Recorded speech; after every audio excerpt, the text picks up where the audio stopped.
a comedian and actor turned Jewish activist and, of course, longtime podcast host who is not afraid to ruffle a few feathers with his rants.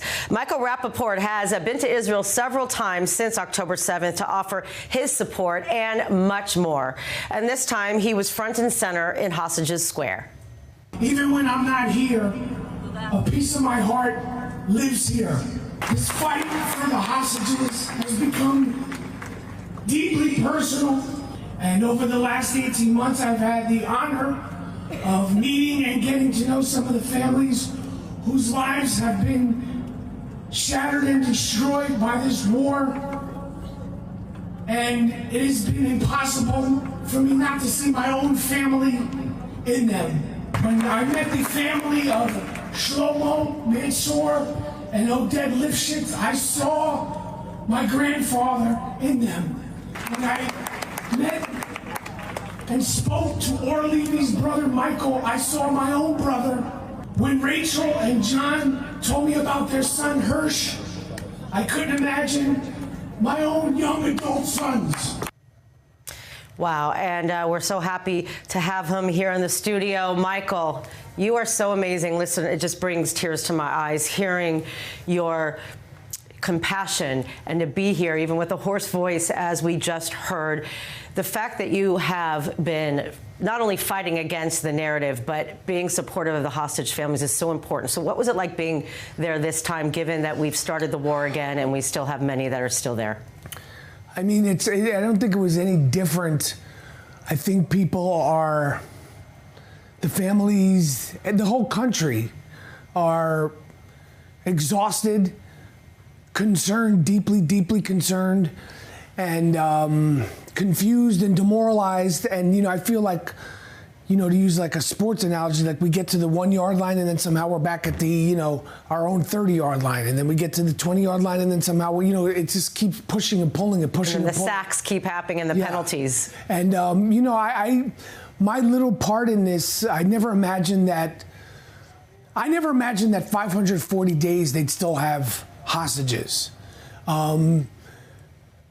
But I just can't imagine or think of not supporting, standing up, fighting. And I'm aware now of my voice in regard to this because there's so few voices, from Jews in the diaspora, Jews in Hollywood, Jews in show business that have been supporting. And I will not stop fighting on behalf of the 59 hostages and the sovereignty of Israel. It's of the utmost importance to me, and the safety and the respect of Jews in New York and all around the country. But I'm a New Yorker, to see what, has been going on in New York is so mind-boggling. It's one of those things because I, too, as you know, lived in New York a long time, and it was never a thing. I mean, New York is a melting pot. No one is afraid of walking the streets and taking the subway. So the fact that it has changed so drastically is... for you to see stuff, do you say something now when you see people like? I haven't seen that in real life yet. Now, I don't go to these rallies, but I haven't had any. The thing that I see the most, that resonated with me the most, is the ripping down of the posters. And I know that doesn't hurt anybody, but it hurts my soul throughout this period of time in Manhattan to see. You can name one. You have, the Bibas family being ripped down, I think, is the most shocking because it's a baby and a little kid. It's an entire family. So that one, but whether it's, I can name, I've seen it with my own eyes. I take photographs of it because it's so disrespectful and it's so hateful. It doesn't hurt physically, and it doesn't, on the list of things that those people are going through, that's the bottom, but it's just sort of like it hurts your heart. It's such a deep pain. It's not like, an arm, you break an arm, it heals in a few weeks. This is just an ongoing trauma in and of itself. But for you to be advocating, have you had a lot of pushback? Do you get threats, and are these something that scares you or concerns you? I get threats on social media, but I think if you don't get threats on social media, you're not doing social media right. Yeah. So I feel like, I've always gotten threats, whether it was, stuff about politics. I've always gotten threats on social media. Those don't concern me. I've had, comedy shows, protests. That doesn't concern me. There's been how do I say it? There's been some issues in terms of getting jobs as an actor. Wow. Really? Yeah. So it's really showing. Yes. However, I don't have the slightest bit of regret.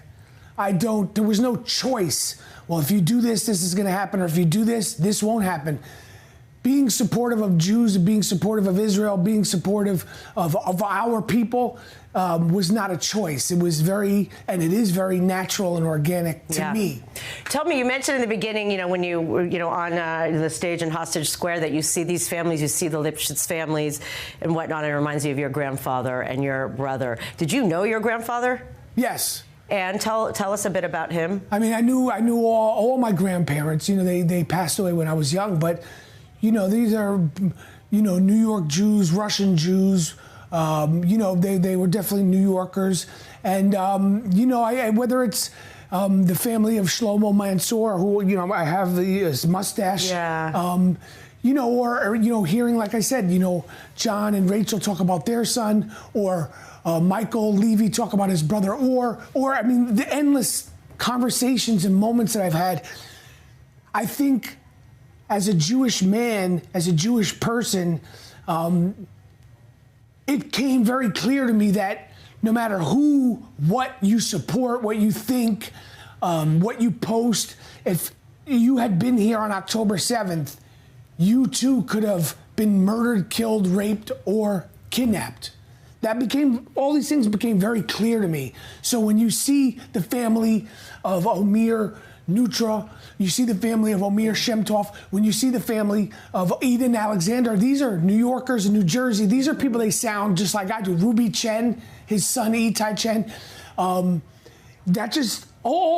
These experiences they just resonate with me. And the Americans really... That's the thing in the States. How disappointing is it for you? I've experienced that, to see people that you've worked with or knowing that they're not let me tell with you, us. I imagine that also feels like a betrayal. The show business, actors, actresses, musicians, part of it is, again, it doesn't affect me on a daily basis, except for I have to work with these people, and there's so many people that I have lost respect for, and there's so many people that present themselves as empathetic. There's so many people that as sympathetic, as worldly, as compassionate, and as they like to read, and they like to read about poetry, and they like to read about the world, and they're completely full of They're completely full of and some of them are Jewish, and some of them are not Jewish. And it's been an existential career thing. It's not existential to my life, but it's been like a, you sort of start to go like, these are my peers? Not all of them. Well, it seems like a lot is a lie. There's a lie. There's a lie based in this. And there is a lie, and it's frustrating because of the presentation that they show themselves. They care about animals, and they cry about pigs and cows. Cool. They cry about this cause and that cause, but you haven't in 540-something days educated yourself that you have, you take the time to sign a letter for this documentary filmmaker who was probably doing another documentary, who was allegedly throwing rocks at the IDF. If it had been another Academy Award winner from this past year throwing rocks at a New York City policeman, there wouldn't be no uproar. Be like, what the is this guy doing? Throwing rocks at the police or LAPD. But because they just run, so that part of it has been, that part of it for me personally has been something that I'm trying to wrangle with. Yeah, I think we all are, even a year and a half later. It's like a whole new matrix reality, whatever you want to call it. Michael, it's so amazing to see you, and thank you for continuing to be a voice and for coming here when you're in Israel and making it a priority, no matter what kind of backlash you face. I appreciate Much appreciated. I'm not going anywhere.